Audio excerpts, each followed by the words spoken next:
My name is Rachel Peterson. I'm 30 years old. A random woman sent me a message on Facebook that made my whole world stop spinning. Hi Rachel. You don't know me, but I work with Tyler. I'm so sorry to tell you this, but he's not being faithful. You deserve to know the truth. I was sitting in my car outside the grocery store when I read it. My hand started shaking so bad I dropped my phone. The woman's name was Jennifer. Her profile showed she worked at the same hospital as my fiancé Tyler. She looked normal. Not crazy. Not jealous. Just sad for me. I typed back with trembling fingers. Thank you for telling me. Can you give me more details? She replied fast. He's been meeting someone every Wednesday after his shift. They go to the coffee shop on 5th Street. I've seen them holding hands. I'm really sorry. Wednesday. That was tomorrow. Tyler always said he had late paperwork on Wednesdays. Always came home at 9 p.m. smelling like coffee. I believed him because why wouldn't I? Before I tell you what I found when I came home early, hit that like button if you're ready for this story. And drop in the comments where you're watching from right now. I read every single one. Now let me tell you how I caught my lying fiancé and made him regret everything. Tyler and I had been together for 3 years. Engaged for 6 months. We met at a friend's birthday party. He was a nurse. I'm a dental hygienist. We bonded over complaining about difficult patients and weird work hours. He moved into my apartment after 1 year. Owned it. Bought it with money my grandmother left me. He paid for groceries and utilities, but the apartment was mine. My name on the lease. My furniture. My home. Everything felt perfect. We planned our wedding for next June. Picked the venue. Sent save the dates. My mom already bought her dress. Tyler was sweet. Brought me flowers on random Tuesdays. Cooked breakfast on weekends. Told me I was beautiful even when I had toothpaste on my face. But looking back now, I see the signs I ignored. He started going to the gym more. Bought new cologne. Smiled at his phone in ways he didn't smile at me anymore. Those Wednesday nights got more frequent. Sorry babe, tons of paperwork tonight. Don't wait up. I trusted him because I'm not the jealous type. I'm not the kind of person who checks phones or follows people. I thought trust meant believing without proof. I was wrong. Trust should be earned. And Tyler hadn't earned anything. When Jennifer messaged me, something in my chest cracked. Not my heart breaking. More like a lock clicking open. Like I'd been holding my breath for months and finally someone said, "You can exhale now." That night, Tuesday night, I made dinner like normal. Tyler came home at 6. Kissed my cheek. Asked about my day.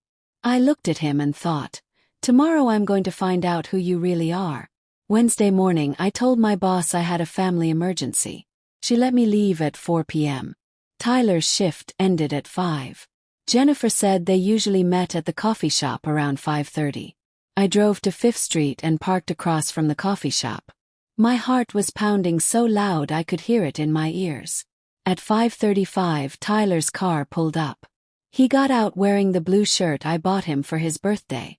He looked happy. Excited even. He checked his hair in his car window before walking inside. 10 minutes later, a woman walked in. Blonde hair. Yoga pants. Pretty in that effortless way that made me feel sick. I waited 15 more minutes. Then I got out of my car and walked to the coffee shop window. There they were. Sitting in the corner booth. His hand covering hers on the table. She was laughing at something he said. He was looking at her the way he used to look at me. I didn't go inside. I didn't make a scene. I just took 3 photos with my phone. Clear pictures. No doubt who it was. Then I drove home and waited. But here's where it gets interesting. I didn't just wait. Planned. I got home at 6:30.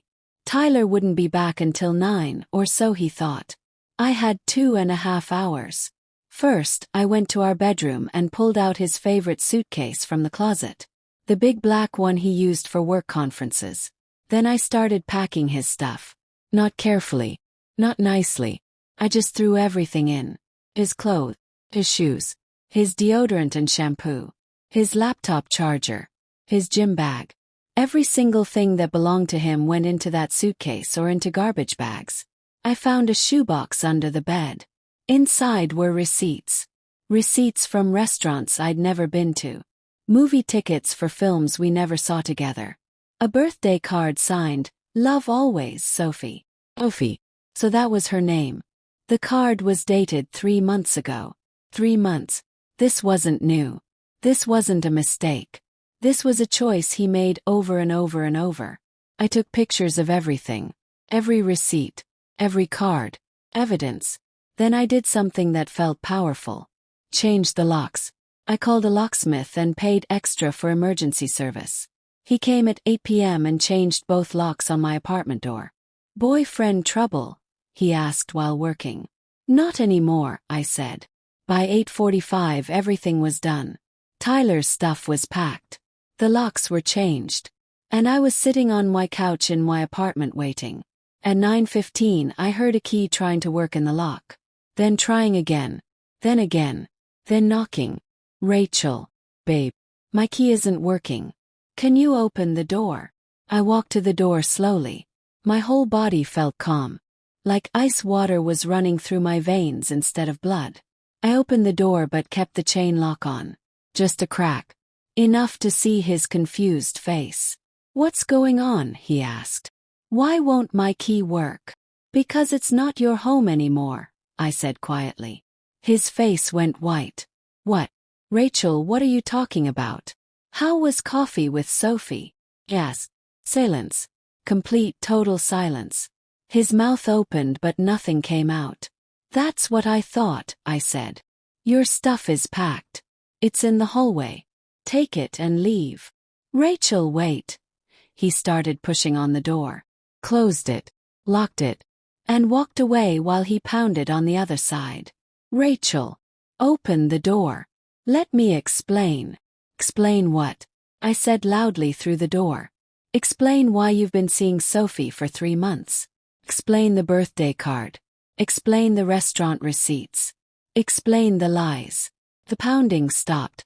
You went through my stuff?" "It's my apartment," I said. "Everything in it is my business. Please," his voice cracked. "Just let me come in. Let me talk to you face to face." "No," I said firmly. "I saw you today, Tyler. The coffee shop." Holding her hand.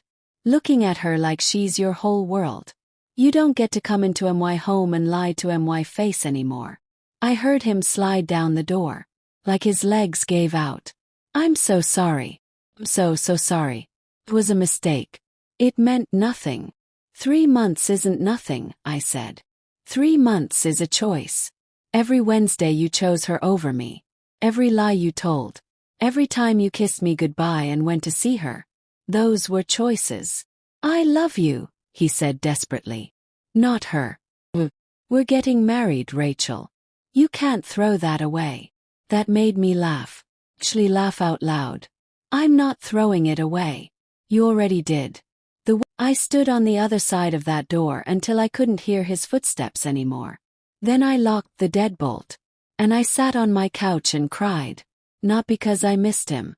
Because I was angry I'd wasted 3 years on someone who didn't deserve 3 minutes. The next morning Tyler sent me 42 text messages. Counted. "Please answer me. We can work through this. I'll go to therapy. I'll do anything." She meant nothing. "You're my person. Don't throw away 3 years. I love you." I blocked his number after reading the first 10. Then I called the wedding venue. "Hi, this is Rachel Peterson. I need to cancel my wedding." The woman on the phone was quiet for a second. "Oh honey, I'm so sorry. When was your date?" "June 15th. That's less than 8 months away. Unfortunately, our cancellation policy means you'll lose your deposit." "That's fine," I said. "How much?" $3,000. I didn't even blink. "Keep it. Just cancel everything." $3,000 to not marry a liar. That was the best money I ever spent. Called the photographer, the caterer, the florist, every single vendor. Some were nice, Some were annoyed about losing business. I didn't care. Wedding's off, I said to each one. He cheated. I'm done. My mom called that afternoon. Rachel, she said carefully. Tyler's mother called me. She's very upset. She says you kicked him out without even talking. He was cheating on me for 3 months, Mom. Silence. Then, oh sweetie. Oh no. I caught him, I said. I have proof. Pictures. Receipts. Everything. What do you need? She asked immediately. Do you want me to come over? No, I said. I'm okay. I'm actually good. And I felt lighter. Like someone had taken a heavy backpack off my shoulders that I'd been carrying for months without realizing it. 2 weeks later, Tyler showed up at my work. My coworker Amanda came to the back room where I was sterilizing tools. Rachel, there's a guy in the waiting room asking for you. Says he's your fiancé. He's not, I said firmly. Tell him to leave or I'm calling security. Amanda's eyes went wide. Oh, babe. I'll tell him. 5 minutes later she came back. He's refusing to leave. He says he just needs 5 minutes with you. I put down my tools, washed my hands and walked to the waiting room.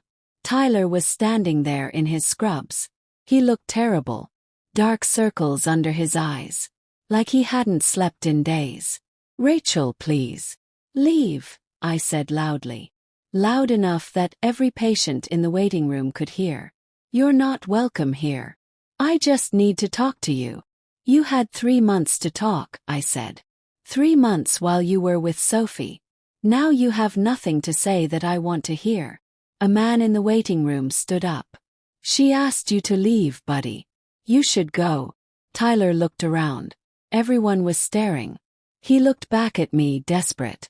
Rachel, please, don't do this. I didn't do anything, I said. You did. Now get out before I call the police. He left. And I went back to work with my head held high. A month passed. Then another. People kept asking if I was okay. If I was healing. If I missed him. The truth. I didn't miss Tyler at all. I missed the idea of him. The idea of being engaged. The idea of a future we'd planned. But him. The real him. The one who lied and cheated and thought I'd never find out. I didn't miss that person for a single second. Jennifer, the coworker who messaged me, sent me a follow-up message. Hey Rachel. Just wanted to check in. How are you doing? I'm good, I wrote back.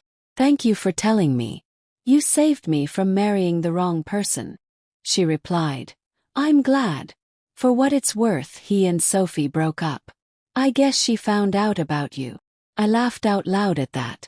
Course. Sophie didn't know Tyler was engaged. He lied to her too. They deserve each other, I wrote back. I heard through mutual friends that Tyler tried dating someone new. But I hoped he learned something. I hoped he became a better person for whoever came next. But that wasn't my problem anymore. People asked if I regretted not trying harder. If I regretted not hearing him out. If I regretted throwing away 3 years. My answer was always the same. No. He didn't make one mistake. He made hundreds of choices. Every Wednesday. Every lie. Every text to her while sitting next to me on the couch. Every kiss goodnight before going to see her. Those weren't mistakes. That was a pattern. And I don't forgive patterns. I don't reward betrayal with second chances.